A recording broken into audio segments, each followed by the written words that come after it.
Hello viewers, আসসালামু আলাইকুম। আমার নাম মোহাম্মদ সাব্বির ইসলাম। আজকে আমি আপনাদের দেখাবো যে কিভাবে থাম্বনেইলস ক্রিয়েট করতে হয় এবং সেটা সেট করতে হয়। তো চলুন দেখা যাক কিভাবে থাম্বনেইল ক্রিয়েট করতে হয় এবং সেট করতে হয়। আমরা প্রথমে ব্রাউজার ওপেন করি। আপনাদের আমি ভালো করে বুঝাই দেই যে আসলে আপনারা এখানে দেখতে পাচ্ছেন আমার ২ টা ভিডিওতে থাম্বনেইল সেট করা আছে। আর নিচে কিছু ভিডিও আছে আপনারা দেখতে পাচ্ছেন। এই ভিডিওগুলান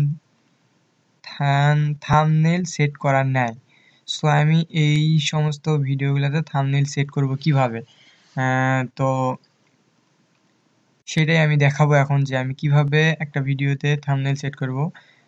তো চলুন দেখি আমি যেকোনো একটা ভিডিও সিলেক্ট করি অথবা আমি আমি এই ভিডিওটাতে থাম্বনেইল সেট করব। How to monetize YouTube monetized videos not showing ads এইটাতে। সো খুব সহজেই আমি থাম্বনেইল ক্রিয়েট করতে পারি। আপনারা এখানে দেখেন তার জন্য যা লাগবে একটা ওয়ার্ড এমএস ওয়ার্ডে আপনারা ফাইল ওপেন করবেন। এখানে আমি কিভাবে থাম্বনেইল সেট করা হয় এবং কিভাবে কি করা হয় সেইটার একটা থাম্বনেইল বানাইছি। সো আমি এটা এটা এডিট করতেছি যে কিভাবে মনিটাইজ ভিডিও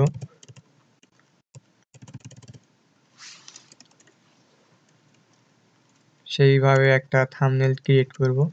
সো আপনারা দেখতে পাচ্ছেন এখানে আমি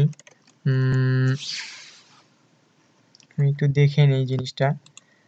তো আমি এইটার উপরে একটা থাম্বনেইল ক্রিয়েট করব। হয় YouTube monetized videos not showing ads.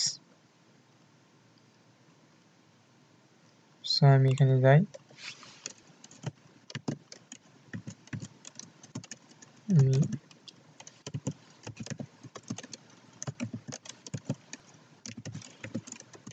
Not showing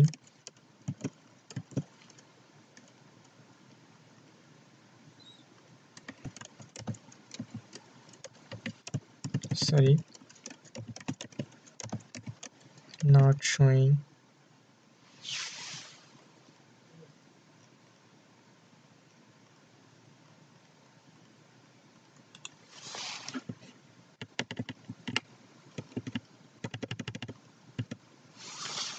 আমি এখানে কিচ্ছু করি না, জাস্ট আমি এখানে ব্যাকগ্রাউন্ডটা চেঞ্জ করে নিছি। আপনারা দেখতে পাচ্ছেন এই যে ব্যাকগ্রাউন্ড থেকে আমি এটা হলুদ করে দিয়েছি জাস্ট এই। সো এইটাতে আমি এখন এটা কেটে নিব আমি। এখানে আমার কাছে আপনাদের কাছে যদি না থাকে তাহলে আপনারা এই কাটার সফটওয়্যারটি ডাউনলোড দিতে পারেন। এটা হচ্ছে স্প্রিং পিং টুলস। সো এখান থেকে আমি নিউ যদি করি তাহলে এখানে আমার কাটার সফটওয়্যার চলে আসে। সো আমি এখান থেকে তো তার আগে আমি একটু এটা বড় করে নিই, তাহলে হাইলাইট করার জন্য ভালো হয়। সো আমি এটা একটু বড় করে নিচ্ছি, বড় করে নিলাম। তো এখন আমি এটা কেটে নিব আমি এখান থেকে এই রকম করে জাস্ট ছেড়ে দেবো, ওকে হয়ে যাবে। সো তারপরে আমি এইটাতে এটা আমি সেভ দিয়ে নিব, সেভ, এবং এটা আমি ডেস্কটপে সেভ দিব। এটা আমার জন্য ভালো হবে, তাড়াতাড়ি খুঁজে পাওয়া যাবে। সেভ। সো তারপরে আমি এটা কেটে দিতে পারি, কোনো সমস্যা নেই। তারপরে আমি ব্রাউজারে যাব, আমি যে ভিডিওটাতে এটা সেট করব মনোটাইজড, সো এই ভিডিওটাতে আমি এডিট অপশনটা নতুন ট্যাবে নিয়ে নিব। নতুন ট্যাবে নিয়ে নেওয়ার পর আমার ভিডিওটা ওপেন হয়ে যাবে। তো ওপেন হয়ে যাওয়ার পর আমি যেটা করব যে এই যে এখানে থাম্বনেইলস যে আছে এইটাতে ক্লিক করব, কাস্টম থাম্বনেইলস।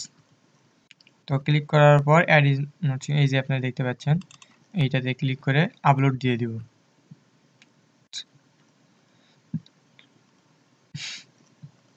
এটা আমার আপলোড হয়ে গেছে। এখন আমি এটা সেভ দিয়ে দিব, সেভ চেঞ্জ।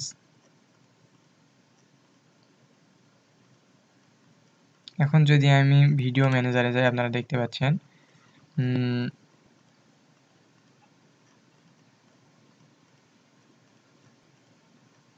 এইটাও আমার অটোমেটিক্যালি অ্যাড হয়ে গেছে। সো এভাবে আমরা আমাদের যত ভিডিও এরকম থাম্বনেইলস করি নাই, এমনি থেকেই ভিডিও আপলোড দিয়ে রাখছি। সো আমরা থাম্বনেইল দিলে এটা ভিজিটরদের বেশি আকর্ষণ করতে পারি। সো এভাবে আমরা থাম্বনেইল ক্রিয়েট করতে পারি এবং সেট করতে পারি। So thank you. আমার মনে হয় আপনারা অনেকটা শিখতে পারছেন যে কীভাবে থাম্বনেইল ক্রিয়েট করতে হয় এবং আপলোড করতে হয়। আমার ভিডিওটা থেকে যদি আপনারা কিছু উপকৃত হন বা কিছু শিখতে পারেন তাহলে প্লিজ আমাকে সাবস্ক্রাইব করে অ্যাক্টিভ থাকুন, এবং আরও কিছু ভিডিও আমি দিব ছোট ছোট ইউটিউবের, যেমন চ্যানেল কীভাবে ভিউ বাড়াতে হয় এই সমস্ত অনেক টিউটোরিয়াল আমার অলরেডি কিছু দেওয়া আছে এবং আরও আমি দিব। আপনারা প্লিজ আমার চ্যানেলটাকে সাবস্ক্রাইব করে অ্যাক্টিভ থাকুন এবং আমার সবগুলা ভিডিও দেখুন। সো থ্যাংক ইউ, সবাই ভালো থাকেন। খোদা হাফেজ।